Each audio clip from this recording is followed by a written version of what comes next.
In spite of and despite are prepositional expressions. They express a contrast between two things. We don't use of after despite. The only difference between in spite of and despite is the word of. We use noun or gerund means before, after them. Hello friends and my dear subscribers. Welcome back to AR English Grammar. Before starting the class, I would like to say one thing, that I have made a small change in my channel's name. Earlier it was Azizur English Grammar, now it is AR English Grammar. Most of my friends and my well-wishers suggested me to make a small change in my channel's name so that they can search my channel very easily. Combining sentences is a necessary part of fluent communication in English language. So I taught how to combine two sentences using since, as and because in the last class. Now I would like to teach how to combine two sentences using in spite of and despite. Let's practice a few sentences using in spite of. After the first sentence, he was ill, he went to school. What we have to observe in this example, we have to observe there is a basic sentence and a sentence which is giving the opposite or unexpected result to the basic sentence. Means when a student is ill, we cannot expect him to attend the school. It is the opposite or unexpected result to the basic sentence. He was ill and he went to school. We have to combine this sentence using in spite of. Where do we locate in spite of? When the two subjects are same, he went to school, he was ill. Means we have to remove this subject and we write in spite of.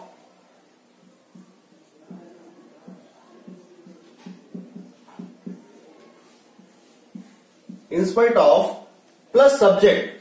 In spite of illness,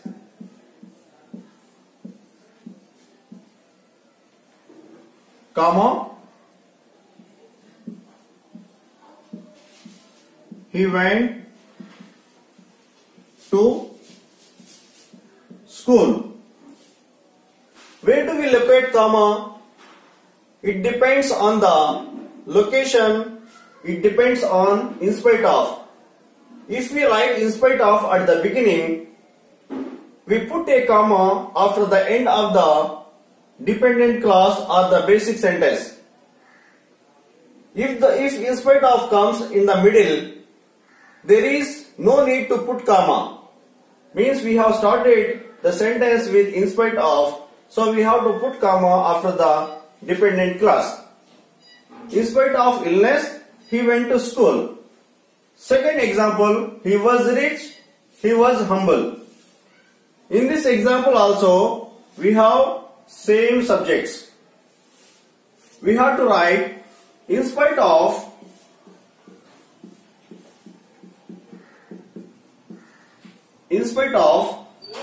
noun richness. In spite of richness, comma, he was humble.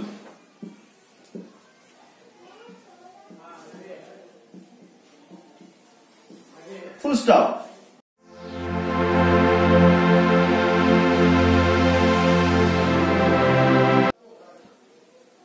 Let's practice 3 more examples. First example, he worked hard, he failed. He worked hard is the basic sentence. He failed is the sentence giving the opposite or unexpected result to the basic sentence. We have same subjects in the 2 examples. He. When the subjects are same, we remove the subject in the basic sentence. In spite of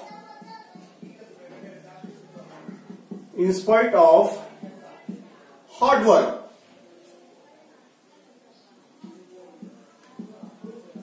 in spite of hard work, comma, he failed. Full stop. Second example, I did not attend the party, she invited me. Find out the basic sentence. She invited me is the basic sentence and this is the opposite sentence or unexpected result giving sentence. Means we have to write the same sentence. I did not attend the party. I did not attend the party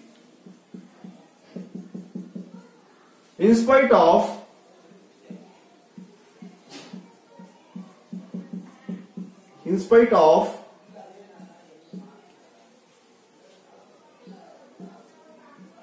her invitation to me. I did not attend the party in spite of her invitation to me. In spite of plus noun, invitation. Third example, he made repeated requests, she refused to help him. This is the basic sentence. We have to write in spite of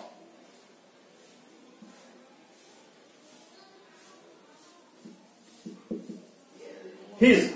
This is the possessive adjective of he. In spite of his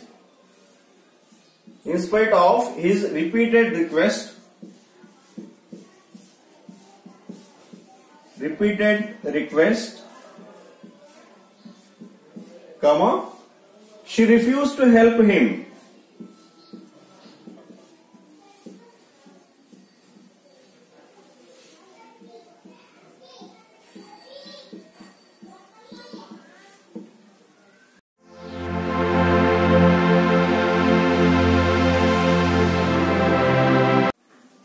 Observe three more examples.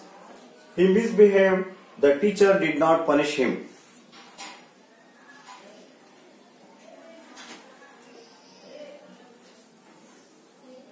He and the teacher are different subjects in this example. We start writing in spite of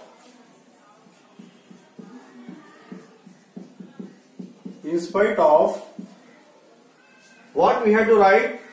Possessive adjective of he. In spite of his misbehavior,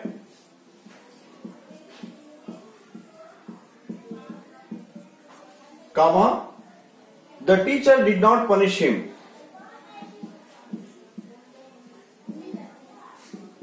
The teacher did not punish him. Different subjects we have in this example. Second example, Nick has no arms and legs. He played football. Here, Nick and he are the same. In spite of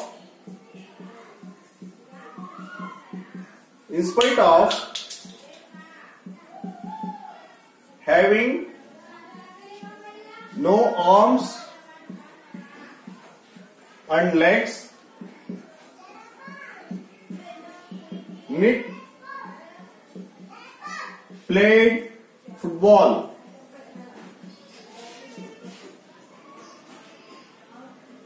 You can use despite also. Last example, he is wealthy, he did not buy a car. Two subjects are same here in this example. In spite of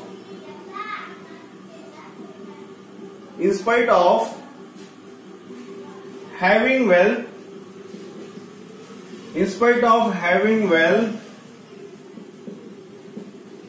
he did not buy a car.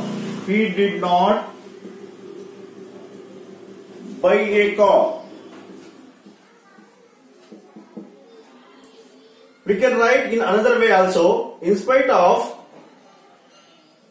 being wealthy, he